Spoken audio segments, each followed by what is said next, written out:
Today we are going to begin lecture number 4 of an ongoing course series on the study of open versus closed systems, which involves both an admixture of philosophy, science, economic considerations, and even the arts.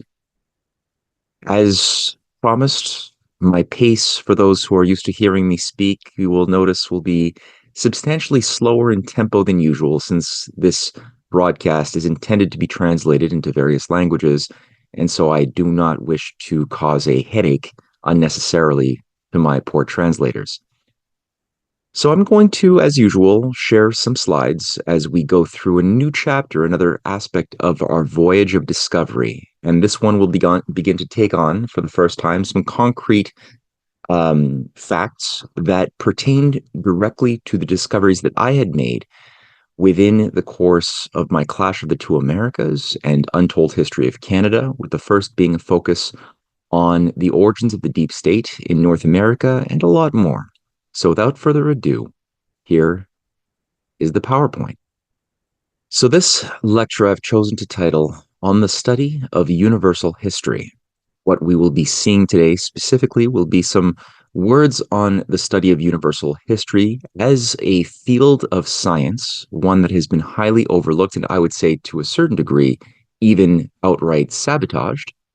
And the other section, the thrust of our presentation, will be devoted to the specific question of how and why Canada became a wedge between US-Russia cooperation.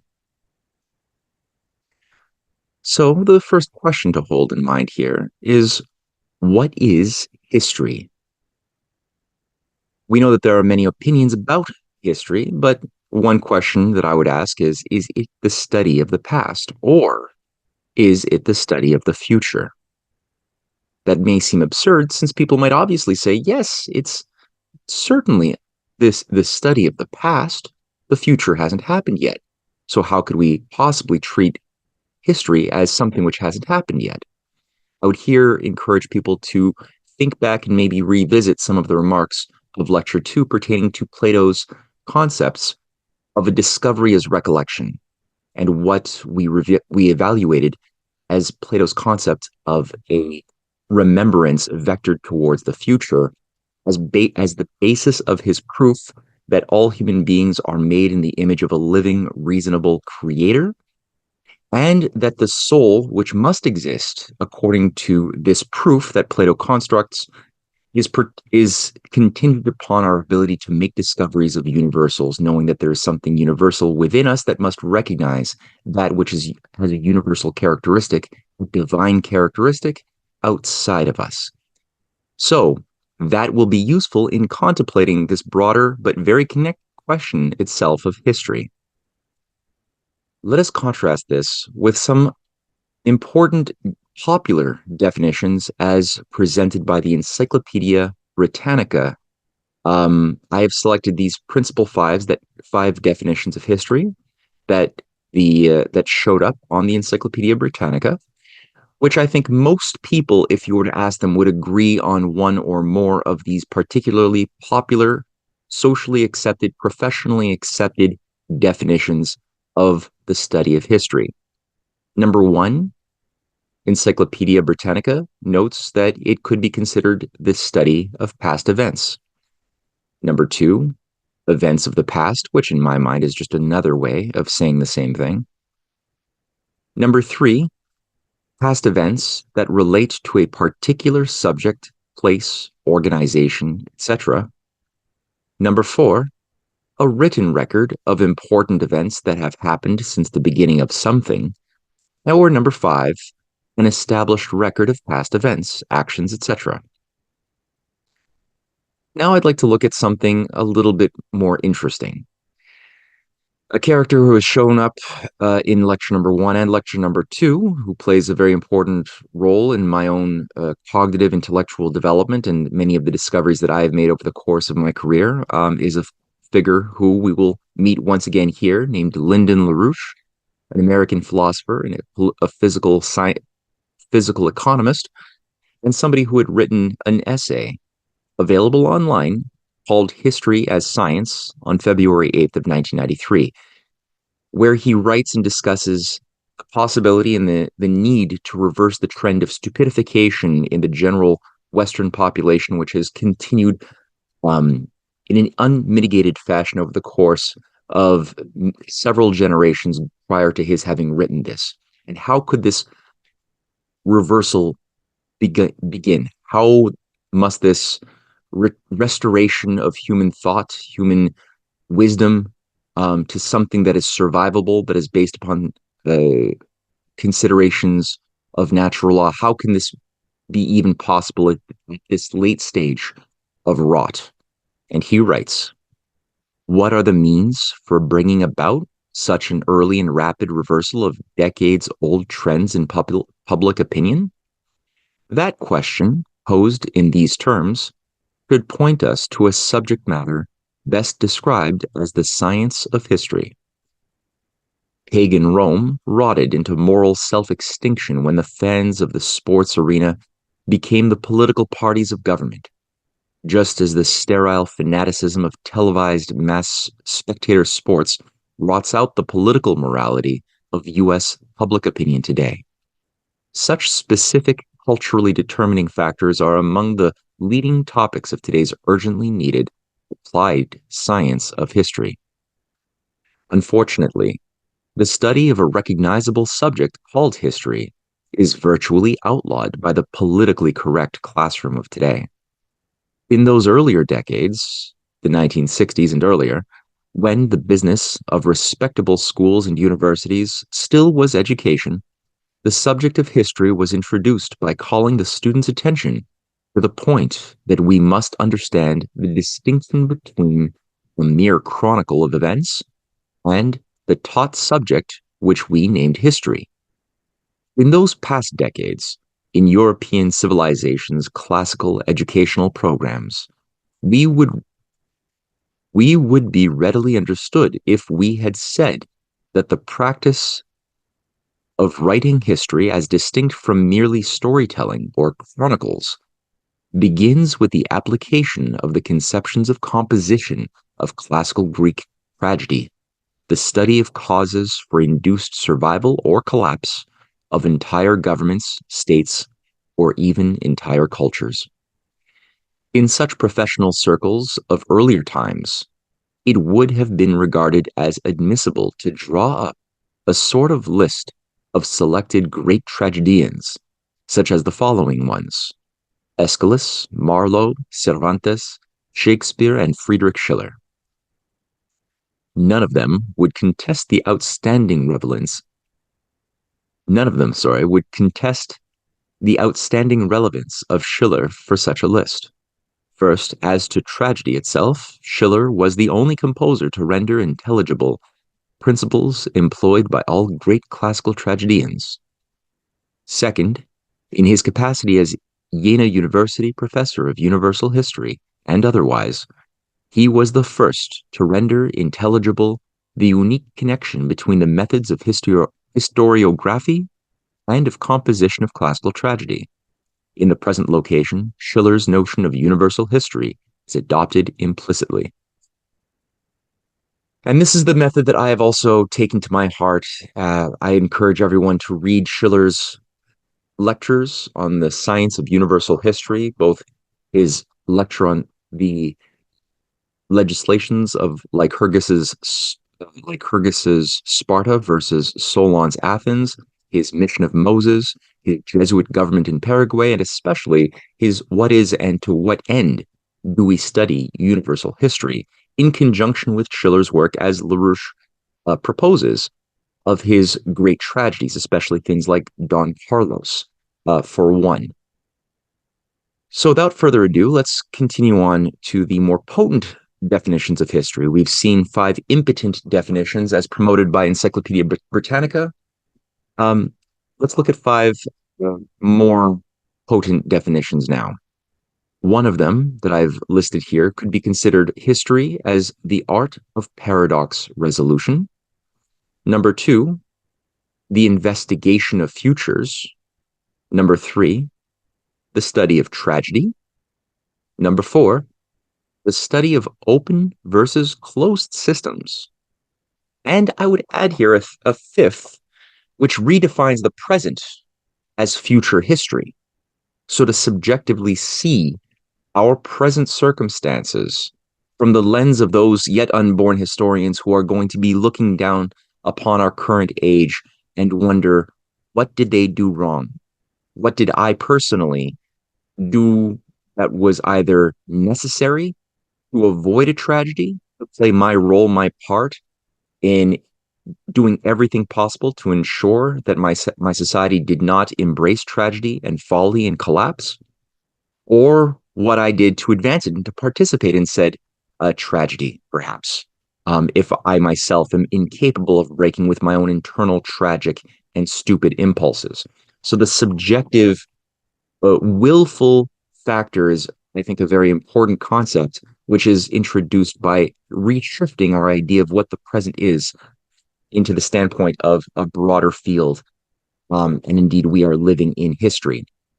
Similarly, I would say that looking at the past as futures that did or did not come into being based upon intentions, designs, ideas that were fought for is another important concept. In that sense, history is not simply a timeline on which we can place events, as is so popularly promoted. Let's look at an example here of a living history, a moment that we're currently experiencing. Some of this that we are seeing of the Chinese Polar Silk Road extension to the broader Belt and Road Initiative is has already been done. Much of it is being built as we speak. It may not come into blossom the way that this beautiful graph illustrates. It may be sabotaged. It's possible. But without the idea of the future governing the unfolding of each of the moments of the present, then it is impossible really to carry out any type of successful fight for the survival of the species. We know that ill-intended individuals with power have conspired throughout history. Well, I would also say good-intended individuals moving in alignment with ideas of natural law that are tied to the true interests of our species also shape concrete ideas and visions for the future and work to bring them about. In that sense, attention, almost as a physical principle of tension, can be recognized, built into the fabric of human history, premised upon the incompatibility of governing sets of ideas of what humanity is, what we should be, what we should do. So again, the manifestation of a world of cooperation based upon a transcendence out of the closed system Hobbesian doctrine of zero-sum games is a beautiful prospect, and one which we know certain members of society that are wielding power, especially amongst the multipolar alliance, are moving towards. We know that this is not a new idea per se, and that even over a decade ago, this is from 2011, Vladimir Putin had made an offer for the West to join in with Russia and other Eurasian nations in constructing the Belt and Road Initiative as part of a multi-generational policy to redefine the Arctic as a domain of mutual cooperation. Unfortunately, he was rejected in those offers, but it remained on the table. In 2020, September 26th, 2020, we know that President Donald Trump, in his first term in office, at the very end, did endorse, passed an executive order endorsing the construction of the Alaska to Alberta Railway that would have, for the first time in history, connected Alaska down to both Canada as well as the other 48 states in the lower part of the continent by railroads.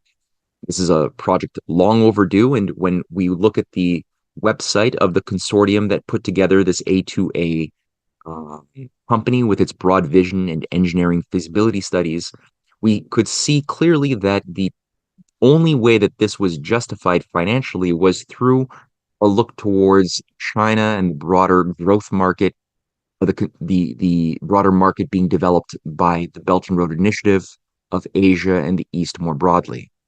This would have brought us much more closer into a prospect of finally here in Canada and the broader North American continent in opening up the Arctic for real long-term development which has been withheld for a very long time. President Trump had also messaged out to his base after passing the executive order, writing, based on the strong recommendation of Senator Dan Sullivan and Representative Don Young of the great state of Alaska, it is my honor to inform you that I will be issuing a presidential permit for the A2A cross-border rail between Alaska and Canada.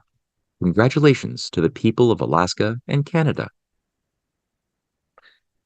And this, I believe, would have brought the world much more close into an orientation of joining up through the already robust and continuously building Belt and Road, the Eurasian development corridors, the Belt and Road, as well as the Polar Silk Road, Putin's Far East development strategy, and the need to restore a pro-industrial long-term orientation in the collapsing West, premised around rail, building new cities, building new industrial corridors, applying new discoveries, and really focusing it with high-speed rail. The Bering Strait, as we could see there, is only 55 miles separating Russia from the United States.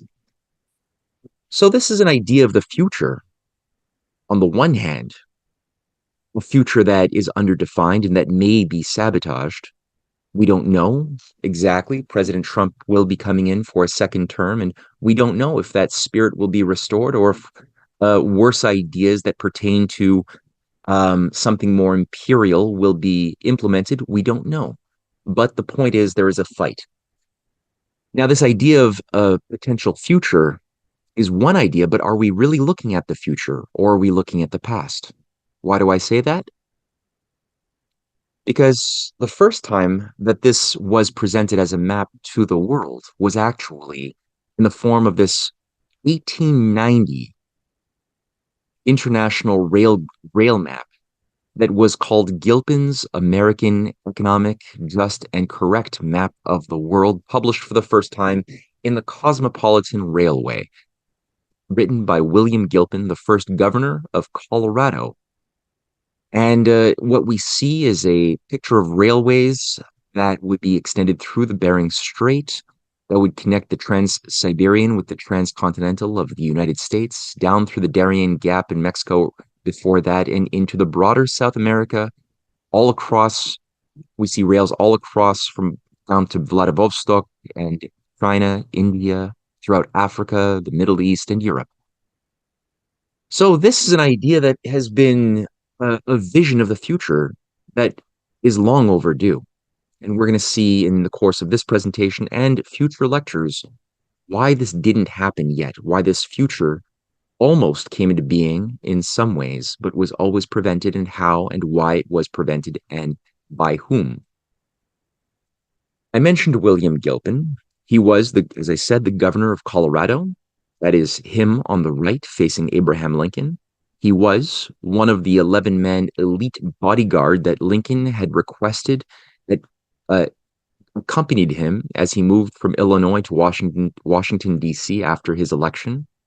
He was known far and wide as the prophet of manifest destiny, and he was a Civil War hero who prevented the opening up of the West at the Battle of Glorieta Pass in 1862. He also was a follower of the national system of Hamilton, which we discussed briefly, and we're going to discuss even more in future lectures, as the American system of political economy, the utilization thus of national banking protectionism, and the idea of wiring the behavior of money and credit towards internal improvements that boost both the national productive powers of society as a whole, as well as uplift each individual to a better way. And he was somebody who organized voraciously after the Civil War internationally for the growth of the rail that had opened up the West to extend all the way around the world, as he illustrated in his book. Abraham Lincoln, it is little known but very important, had asserted in 1864, a few months before he was to be murdered, in a speech to the U.S. Congress, saying, "The proposed overland telegraph between America and Europe, by way of Bering Straits and Asiatic Russia, which was sanctioned by Congress at the last session, has been undertaken under very favorable circumstances. Assurances have been received from the most of the South American states of their high appreciation of the enterprise and their readiness to cooperate in constructing lines tributary to that world-encircling communication. Lincoln was here referring directly to the growth of telegraph lines, railroads that would intersect the world in a new idea of cooperation instead of might makes right. Lincoln, we know also in the midst of the Civil War, as Russia had intervened to save the Americans from a precarious situation by bringing the naval fleets of Russia to the coasts of the United States in both the Pacific and the Atlantic, had been able to turn the tide, but also initiated the construction of the world's first transcontinental railway that would connect one ocean to another in an entire continent, as we see there on the map. It was begun in the middle of the Civil War in 1863, and it would be finished by 1869. The intention was always to extend this northward through British Columbia and upwards thence into Alaska and the broader Russian territories. We could see also through such admirers of Lincoln who had collaborated with Lincoln's allies amongst the Republican anti-slavery networks that the building of the Trans-Siberian would in so many ways be modeled on the success and similar terrain in many ways of that faced by the Americans. Those are just a few pictures of some core individuals of the story, though there were many more, featuring such men as Dmitry Mendeleev, who chaired the Committee for the Protective Tariff of Russia, opposing British free trade in his speeches, which I have published in my own books.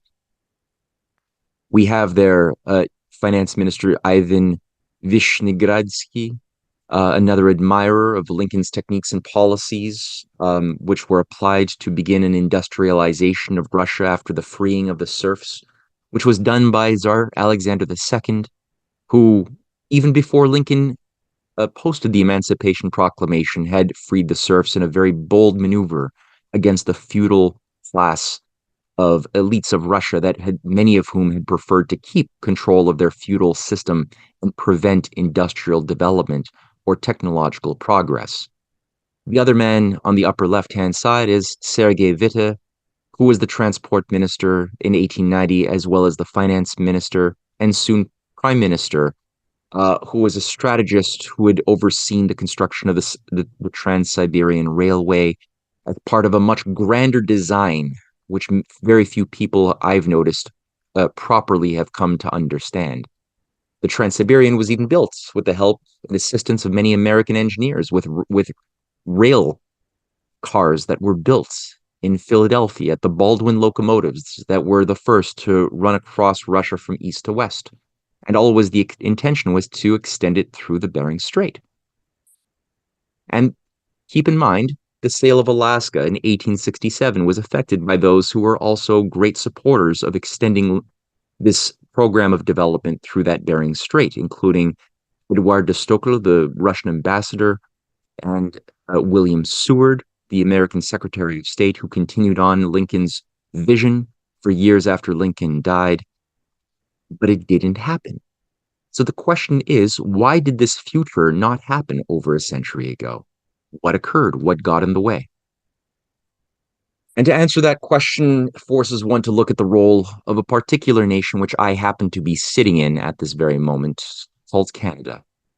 And there we have Canada, the second largest landmass of a nation on the globe, right there on a map, separating Alaska from the United States. But it didn't always look like that. But let's look at Canada from some other eyes.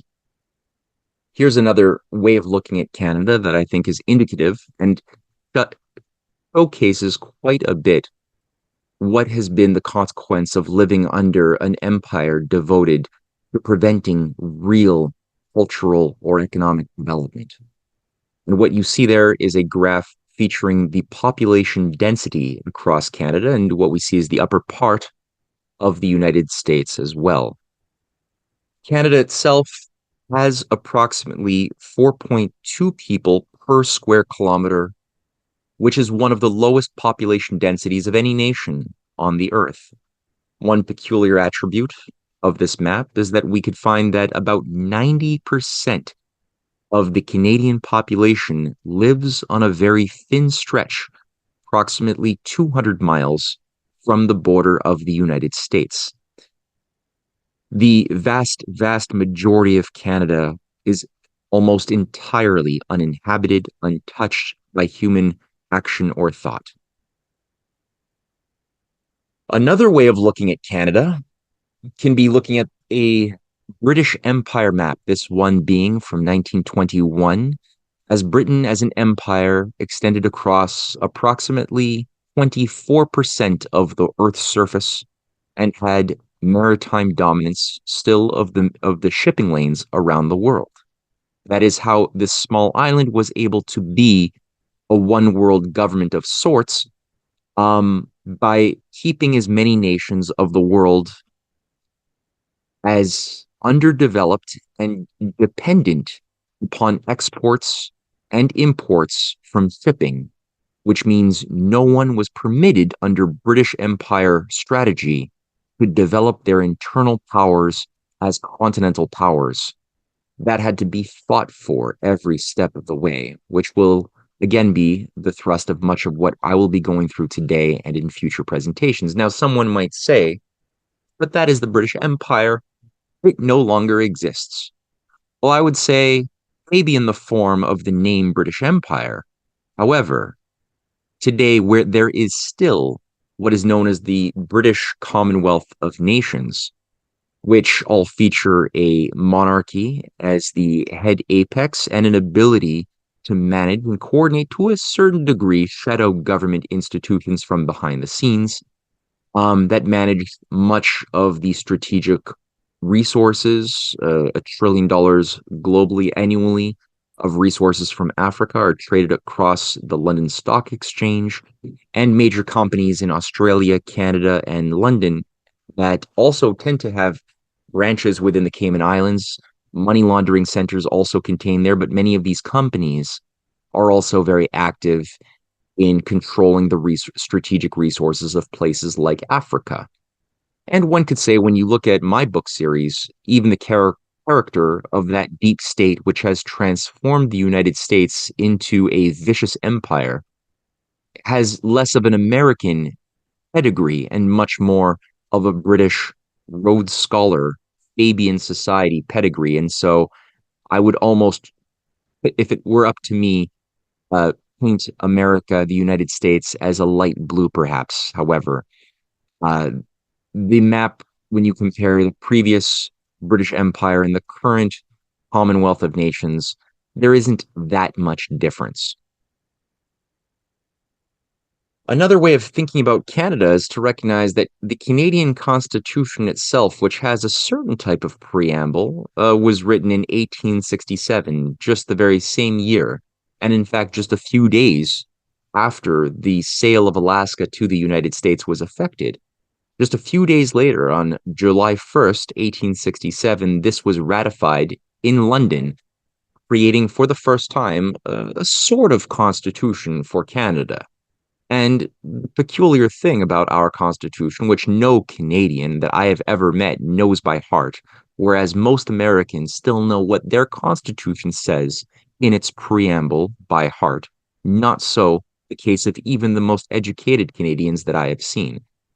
Now, within the first page of our Constitution, it says and lays out the purpose, the raison d'être for what is Canada and what will it be and what will it do.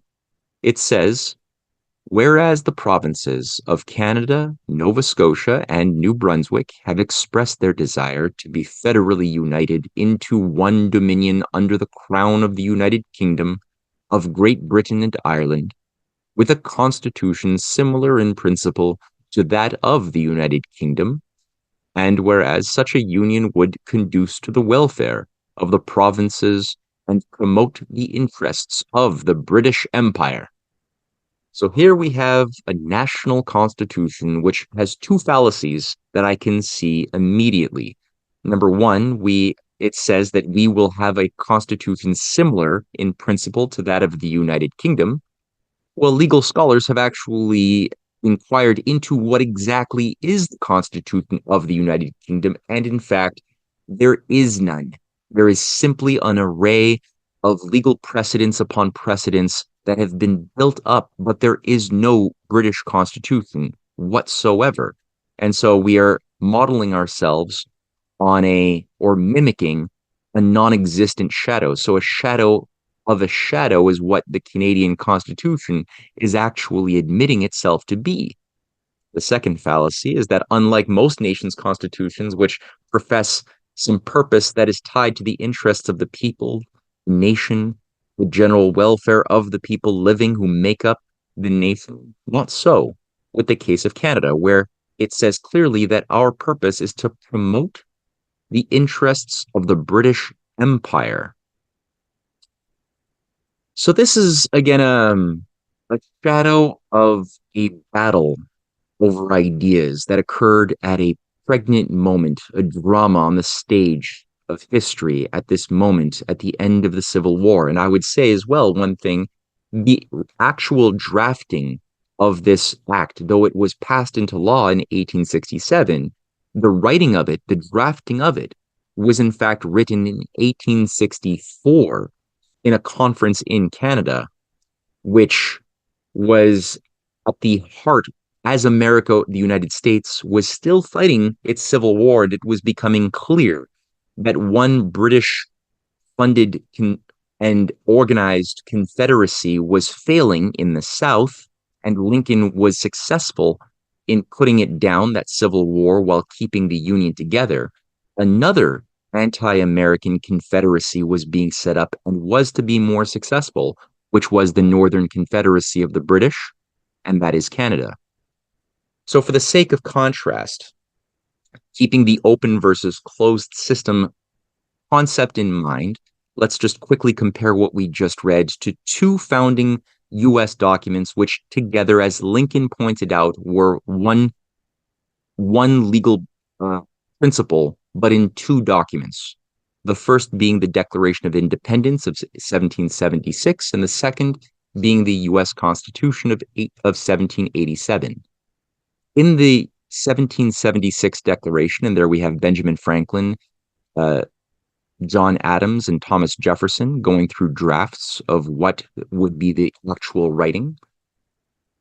We hold these truths to be self-evident, that all men are created equal, but they are endowed by their Creator with certain unalienable rights, that among these are life, liberty, and the pursuit of happiness, that to secure these rights, governments are instituted among men, deriving their just powers from the consent of the governed, that whenever any form of government becomes destructive of these ends, it is the right of the people to alter or to abolish it, and to institute new government, laying its foundation on such principles and organizing its powers in such form as to them shall seem most likely to affect their safety and happiness. Now that's a real constitution. One might say, oh, but they didn't abide by those high principles. It took many more years for the battle against the slave institution to manifest, but there was observable battles, and that's what's important. The ideals are one thing. The human fallible domain where there are self-contradictory people, very flawed people trying to act according to high ideals, but failing so often for corruption or stupidity or otherwise, is two separate ideas, but we have to see the conjunction, the connection between the two. And without the principles, then there isn't much to guide our improvement. So on the issue, thus, of improvement, I would like to add a second consideration, which is the US Constitution, and in the preamble that defines how all of the other elements of the Constitution must be read and with what interpretation. The preamble is the key. And it says that we, the people of the United States, in order to form a more perfect union, establish justice, ensure domestic tranquility, provide for the common defense, promote the general welfare, and secure the blessings of liberty to ourselves and our posterity, do ordain and establish this Constitution for the United States of America. Again, the idea of a more perfect union, as I've talked about in the past, would seem to a simple Aristotelian as an absurdity because something can either be more better or it could be perfect. But to say more perfect would seem to be a logical contradiction. However, the founding fathers who authored that document, including Benjamin Franklin himself, were Platonic and not Aristotelian. Thus, they were not troubled by the problems of computer Aristotelian neurotic logic. They had a higher idea of creative reason, which does necessitate the conjunction of concepts like more and perfect together for certain very important principles. So the next question here, knowing that there was this heightened movement at a certain moment of potential within history, the question then became in my mind early on as I began my investigation was, why did Canada fail the Ben Franklin Challenge? Now, what am I talking about? What is this Ben Franklin Challenge? Well, the first thing to get us to look at and appreciate the Ben Franklin Challenge is one, you can read my book on the clash of the two Americas. Or here's another way of looking at it. One thing that caught my eye in 2006, there was a commemorative stamp issued celebrating the 250th anniversary of Canada's postal service.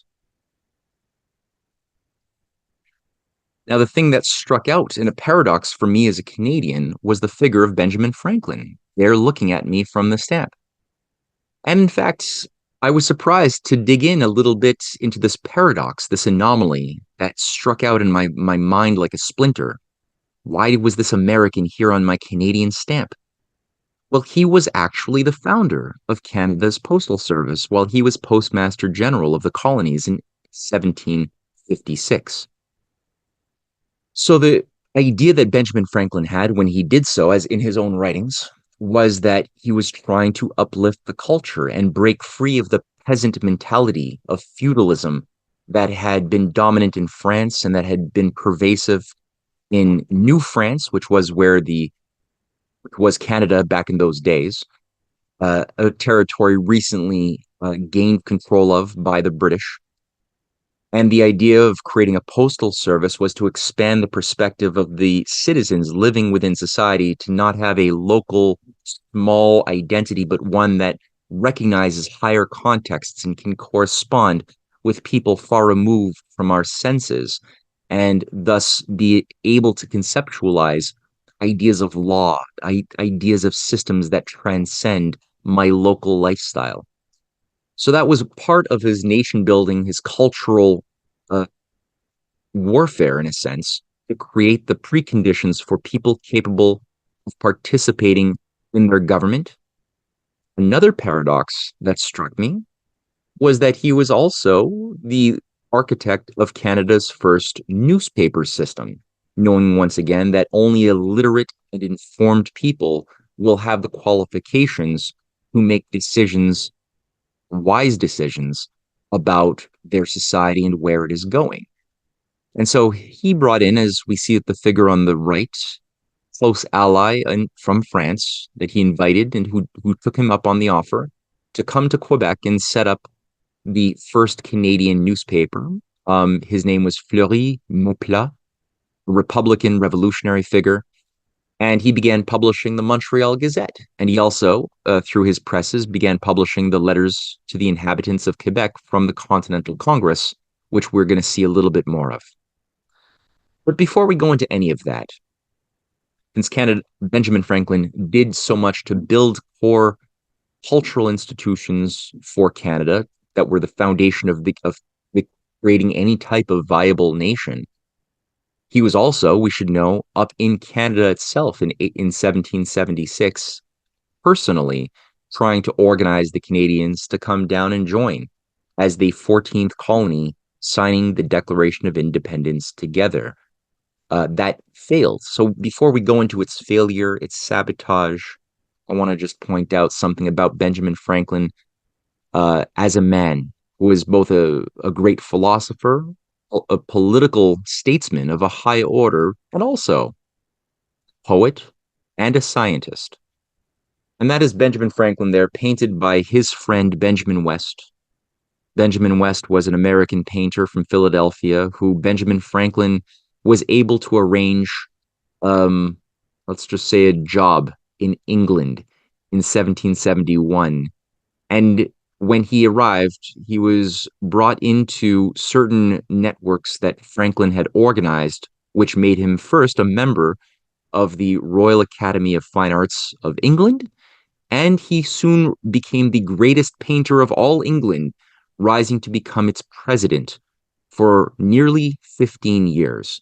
And this was an American Philadelphian, an admirer of Lincoln, and somebody who, through his talent, insight, and his ability to engage in counterintelligence, rose through the ranks of the arts and culture community and became something of a celebrity. Now, Benjamin Franklin is there featured with some angels carrying out scientific experiments, some cherubs, and there he is with his famous key featuring him as a Prometheus figure, taking the fire, the electrical fire from the gods, and transforming it and giving it to the mortals, to mankind, to have greater dignity and greater understanding of ourselves and of the universe. So Benjamin Franklin's discoveries, his work on electricity, which perplexed the greatest scientists of Europe for years, and he was able to make discoveries that no other educated scientist of the greatest universities was able to accomplish, despite having something of a grade 3 education. But having great advisors, great mentors along the way, he was able to, and especially a love and character within him and a drive to make discoveries, he could do this and discover the nature positive electrical charges within the electric fluid. And with that new knowledge, gain a mastery of building all sorts of devices that utilized electricity and that revolutionized all of humankind. Now, he was a powerhouse. He, in many ways, lived his life as an example of what he believed all human beings could be. And that's another painting of Ben Franklin. And here are just some keystones of his life that I wanted to bring to the audience's attention. He himself, as an inventor, invented many things we take for granted, including bifocals, the glass harmonica. It's an instrument which Mozart was so smitten by that he even wrote songs for Franklin's glass harmonica. The rocking chair, lightning rod. He discovered the Gulf Stream in 1775, which cut off days of transit between the old and new worlds. He discovered electricity and invented terms like battery, charge, and conductor. He created the first fire department in 1736, the first public library in Philadelphia in 1731, and he founded the University of Pennsylvania. In 1725, he was deployed to England on a counterintelligence operation of the London Hellfire Club to investigate what were the upper elites of the British Empire planning and plotting for the colonies and the world more broadly. And this was documented in a book by H. Graham Lowry called How the Nation Was Won, which can be found even today online. In 1729, he set up the Pennsylvania Gazette and began printing his Poor Richard's Almanac from 1733 until 1759. This was an important almanac, a magazine, an early magazine, which was designed to uplift the minds and the morals of the American citizens to become qualified to do what they couldn't do in the 1730s or even 40s or 50s, which is understand the deeper philosophical nature of liberty, human nature, God, and why it is necessary at times to fight and risk one's life for the sake of liberty.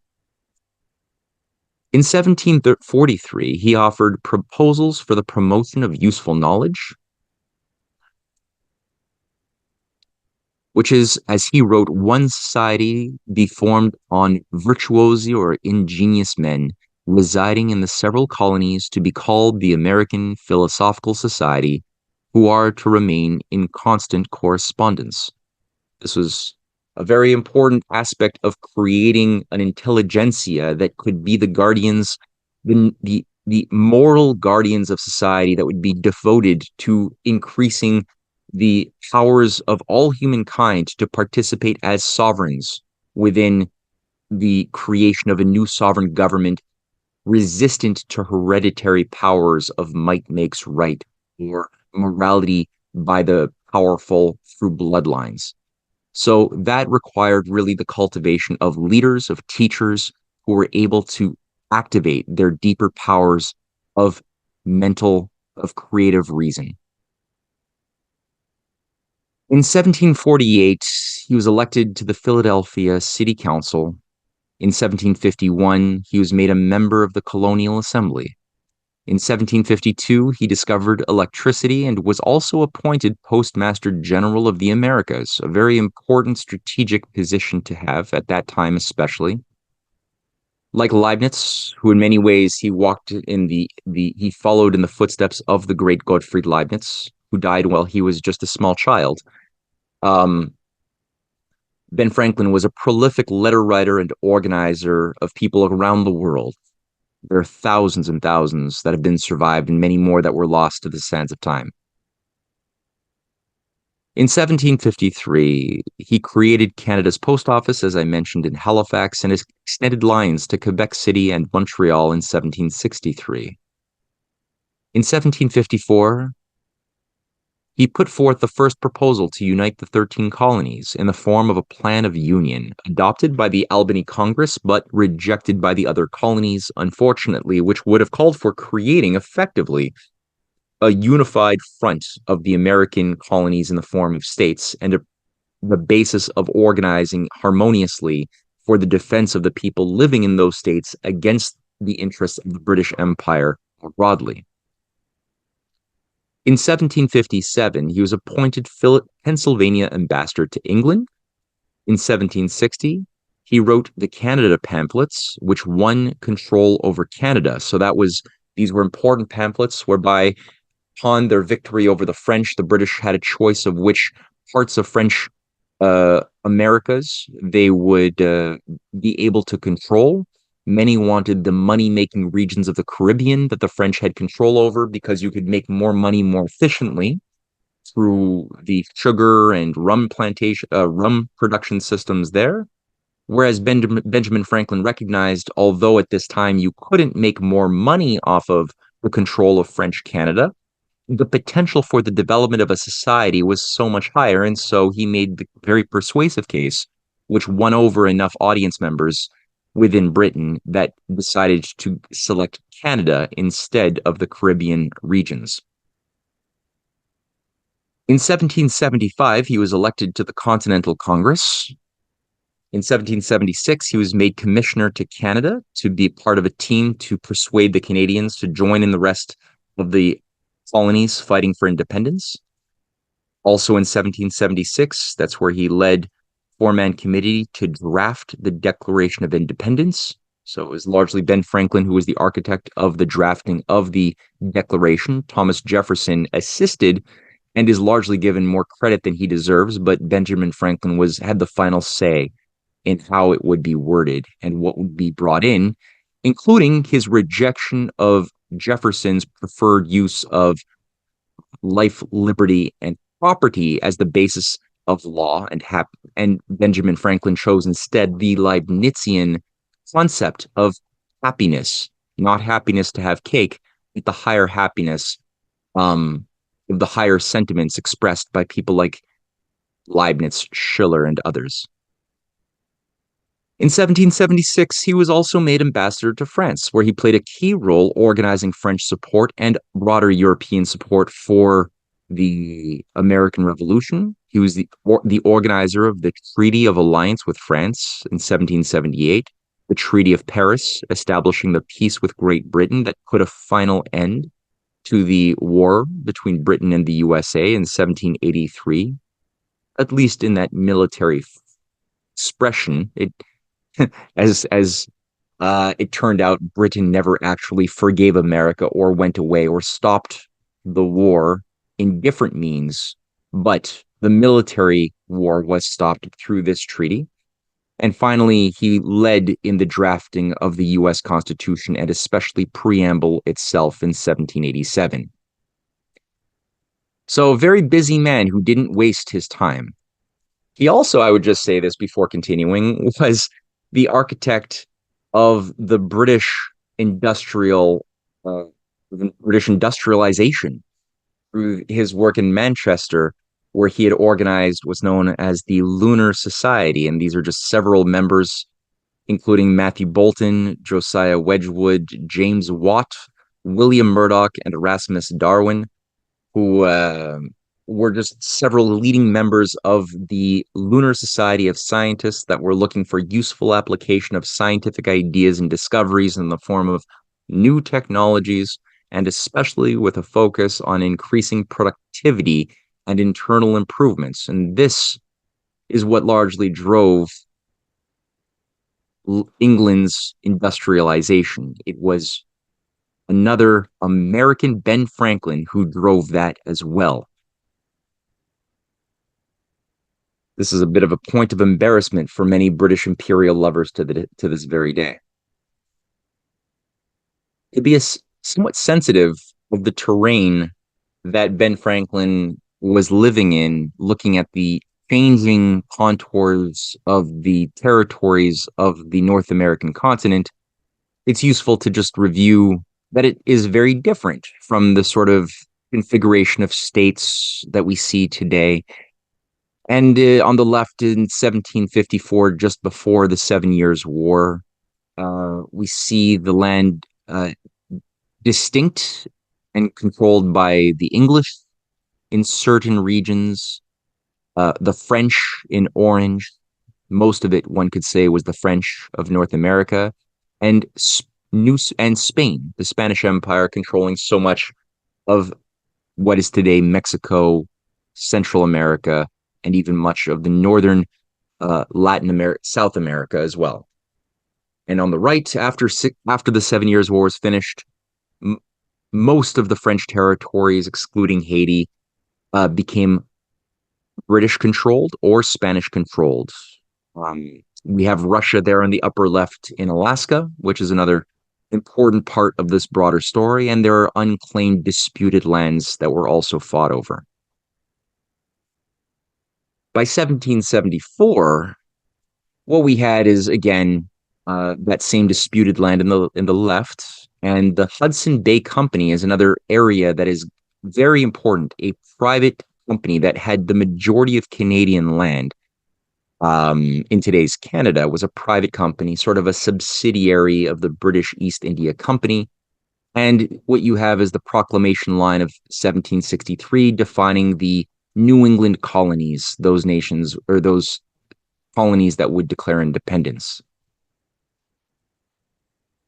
In 1774, as I mentioned, we knew that there was a planned Continental Congress where the Declaration of Independence would be signed and ratified soon. But before that Continental Congress meeting that would choose to have a Declaration of Independence, there was a letter that invited the Quebecois to come down and send a delegation saying that we only invite you to consult your own glory and welfare, and not to suffer yourselves to be inveigled or intimidated by infamous ministers so far as to become the instruments of their cruelty and despotism, but to unite with us in one social compact formed on the generous principles of equal liberty and cemented by such an exchange of beneficial and endearing offices as to render it perpetual. In order to complete this highly desirable union, we submit it to your consideration whether it may not be expedient for you to meet together in your several towns and districts and elect deputies, who afterwards meeting in a provincial congress may choose delegates to represent your province in the Continental Congress to be held at Philadelphia on the 10th day of May of 1775.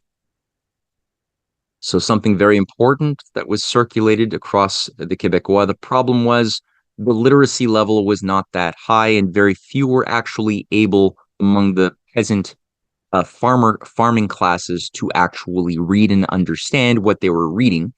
The sympathy and uh, the sympathy for the American cause of revolution was very high amongst the majority of French subjects. However, like I said, cultural levels were much lower, literacy levels were much lower compared to the United States, and the elites of Quebec were much more puppets controlled by Britain, beholden to forces across the ocean, and much more antagonistic to the prospect of becoming a revolutionary participant in this cause.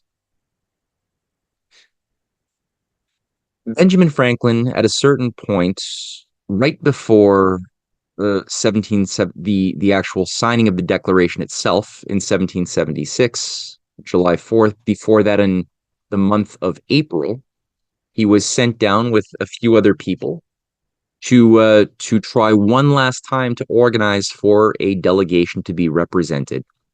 And the Continental Congress wrote to Benjamin Franklin, and it said, as instruction, inform them that in our judgment, their interest and ours are inseparably united, that it is impossible that we can be reduced to a servile submission to Great Britain without their sharing in our fate. And on the other hand, if we obtain, as we doubt not we shall, a full establishment of our rights, it depends wholly on their choice, whether they will participate with us in those blessings or still remain subject to every act of tyranny which British ministers shall please to exercise over them.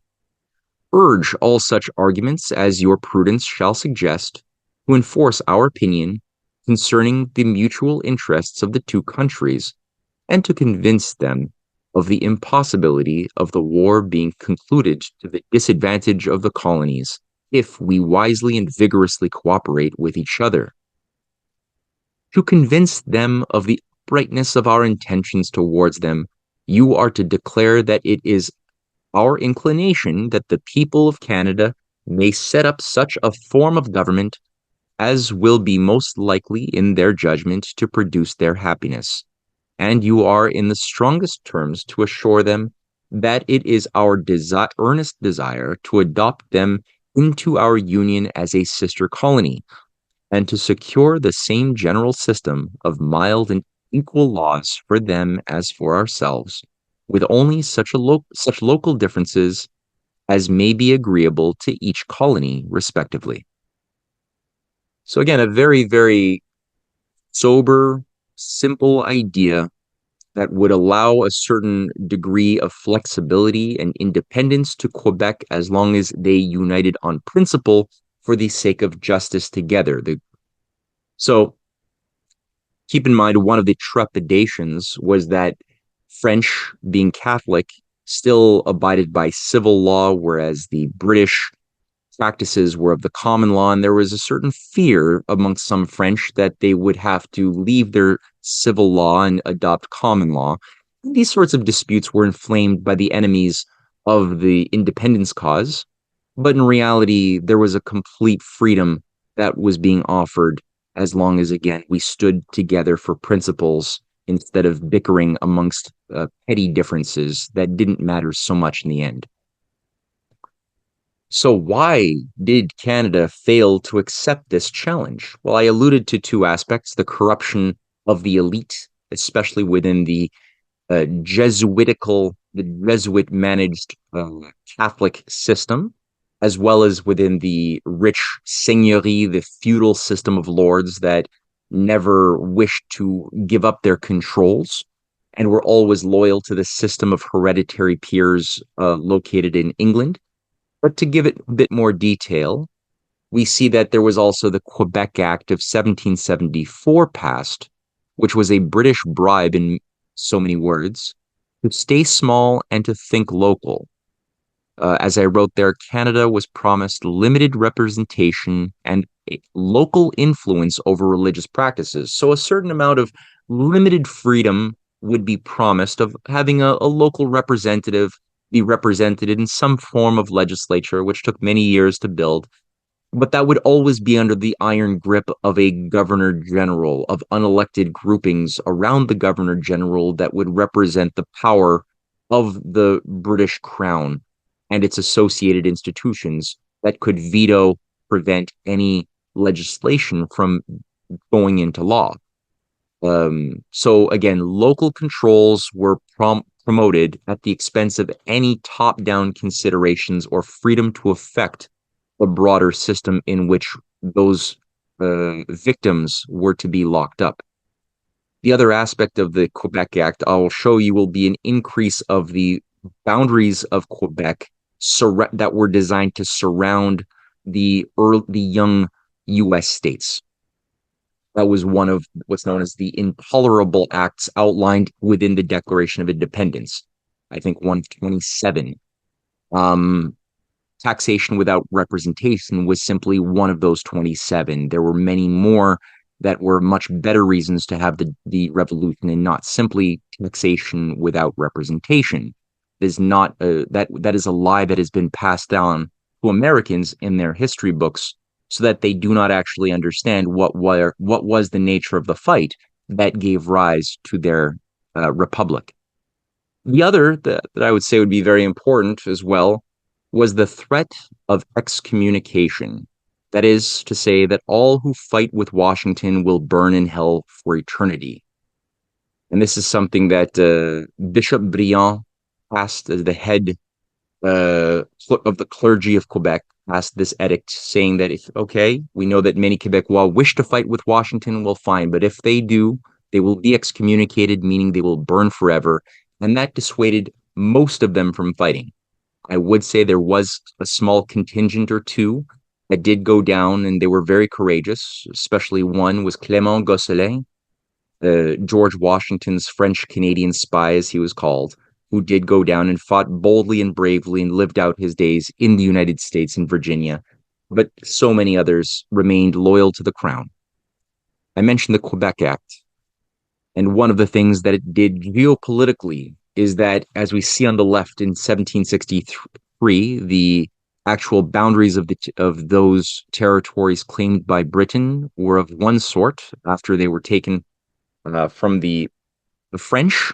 The First Nations had certain rights that were given to them by the British, who would often use certain manipulative practices with the help of Jesuits to induce natives to fight native bands, to create sacred stories from them, utilizing Jesuit myth makers and social engineers, and even to weaponize them to carry out raids against settlers. And similarly, white settlers would be manipulated as well by certain Jesuits operating masked as clergy leaders or other rabble rousers to carry out raids of vengeance against the natives.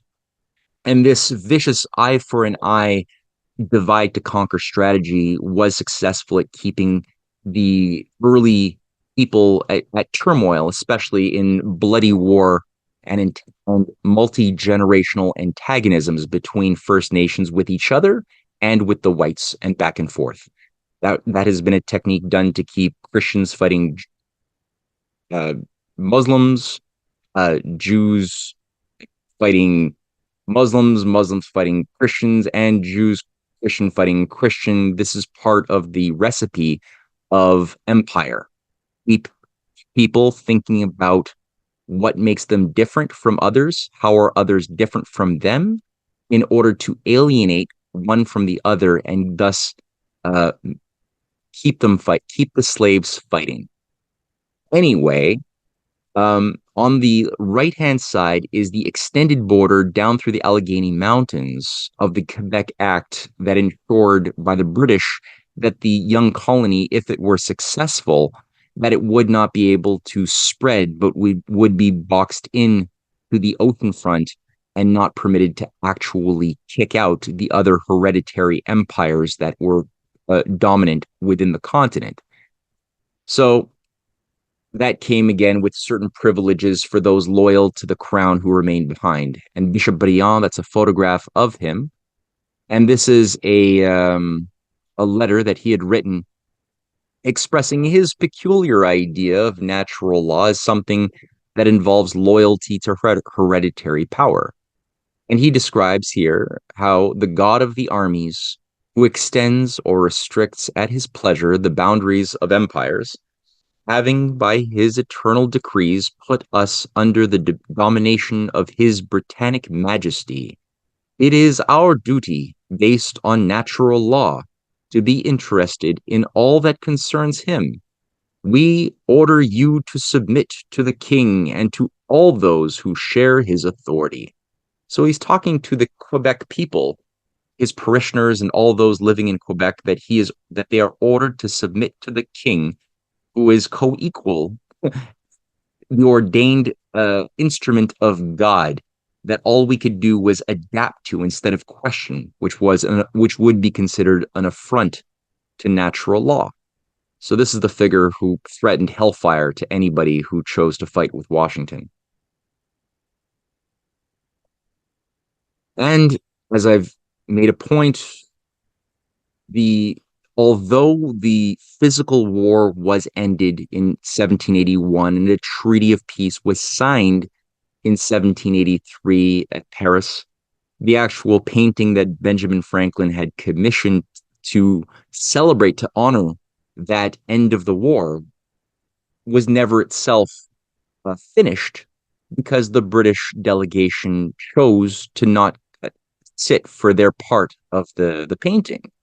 And it remained unfinished. And there we have Benjamin Franklin, his grandson, John Jay, and other members of the delegation. Benjamin West, the great painter, the president of the British Academy of Fine Arts, was the painter. They chose to keep this unfinished because I think it was a bit of a warning for future generations, as well as a poetic insight into the psychology of the empire that might have signed the words formally of recognition that they had lost the war, but not the truth that the British never forgave America and would always go to work with the help of their fifth columnists inside of the United States to ensure that the US would be undone as soon as possible through intrigue, subterfuge, corruption from within. And here, this particular chapter of the story will round out. But what happened in the ensuing years after 1783, we could see, and by reading some of the chapters in The Clash of the Two Americas, one can read this even in greater detail. But we know that the attempt to replicate the success of the American Revolution in mainland Europe began to falter with the sabotage of the French Revolution. The efforts by Marquis de Lafayette to bring Ben Franklin's principles and strategy to France first, which played a very important role in helping the Americans succeed in their endeavors in 1776. That effort to bring it back to France was sabotaged simply after a few months after the tennis court oath, and increasingly the hopes of seeing a nation liberated of hereditary institutions in France became a Jacobin bloodbath, with British Freemasonic and Swiss Freemasonic operations working together to ensure that all of the great heroes who worked with Ben Franklin surrounding Marquis de Lafayette would have their heads cut off. And so we saw people like Jean-Sylvain Bailly, the great astronomer, scientist, statesman, mayor of Paris, who oversaw the tennis court oath, have his head chopped off in 1792. We saw Lavoisier, the great chemist, who was also an ally of the cause, have his head cut off. The Queen and the King of France, who were lovers of the prospect of, or the best ideals of America, were also murdered, and many others were too.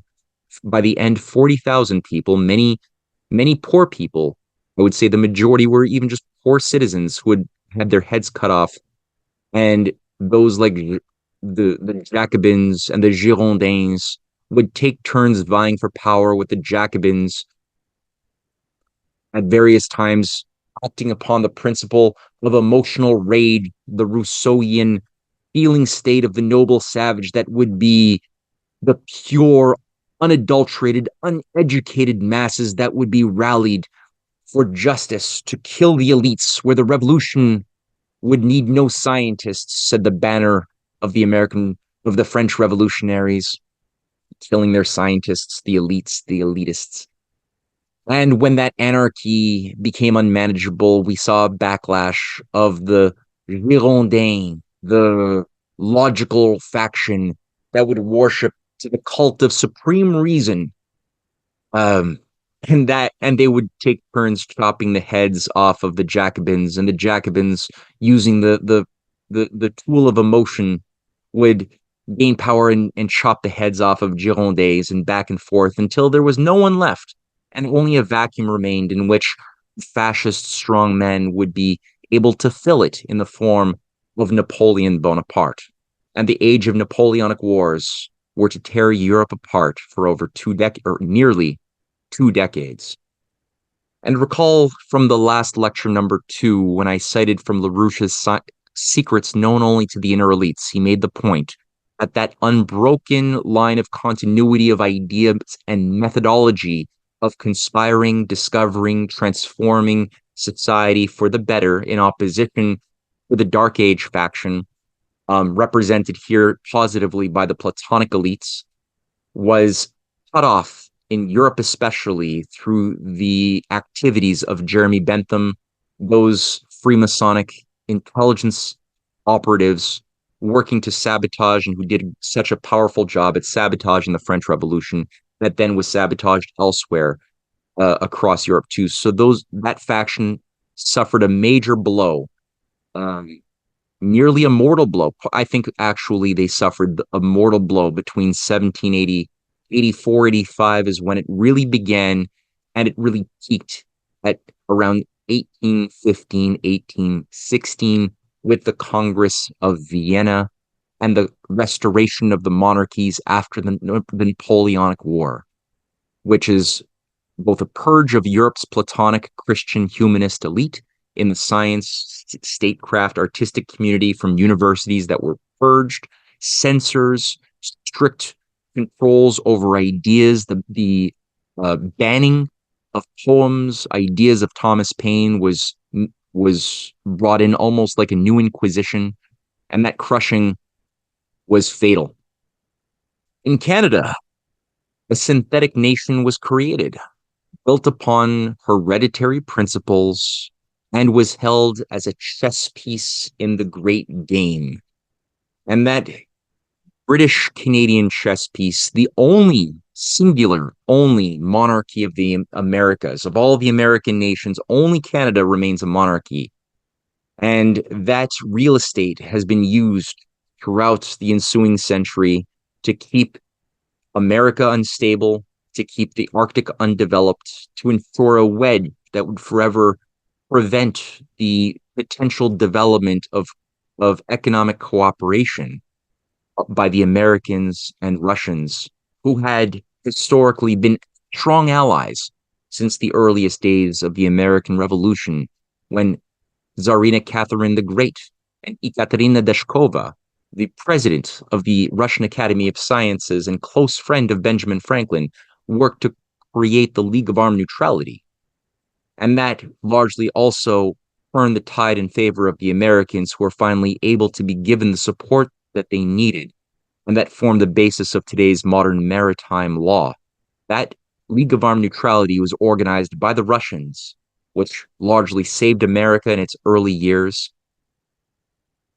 And again, in the Civil War of 1861 to 1865, when Russia once again came in to save America, partially in reciprocity for America's support of Russia during the Crimean War against British, French, Ottoman intrigue that worked to destroy Russia in 1856. So we have a tendency of collaboration. We saw this peak after the Civil War with the creation of the Trans-Siberian Railway and the collaboration between great Americans and great Russians during the Soviet Union against Nazi Germany and fascism more broadly.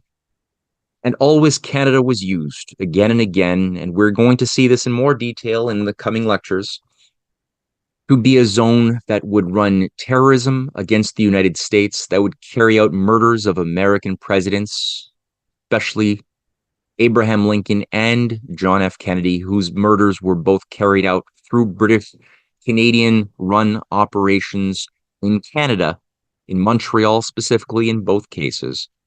And things like the hereditary institutions, the sub junior hereditary blocks like the family compact that was so suppressive and served as an instrument along with United Empire loyalists that were the elites that came to Canada from the United States after the War of Independence, wishing to remain loyal to the system of empire.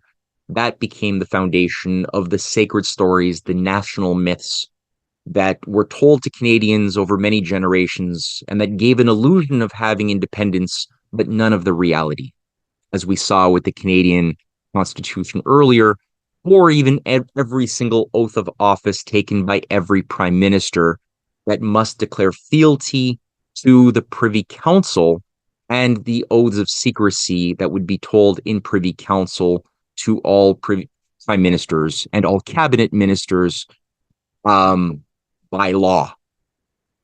So we have this problem, this deep state structure. It's very much tied to the Wall Street deep state structure that was baked into the United States as certain traders who chose not to leave the colonies after the independence, but remained behind, acting on the surface like patriots, but always endeavoring to undo the precedent of the creation of a republic founded upon a rejection of hereditary principles and the consent of the governed instead. And these were the groups such as Aaron Burr, who created such things as the Bank of Manhattan, who established such institutions as Wall Street per se, and that always worked to, again, infuse the virus of empire and to transform America itself into a junior partner of a British Empire. So that is the source of the stories. We will shed more light on this, and especially leading up to the fight for a Eurasian system of global development that will be taken up in the next lecture. How Russia saved the United States will be also taken up in the next lecture. And the international dynamics of 1776 and 1865 will also be unveiled in some detail. So this was a slightly shorter, but I think still a potent presentation as far as idea content, and I hope to see everyone next class for lecture number 4. Thank you.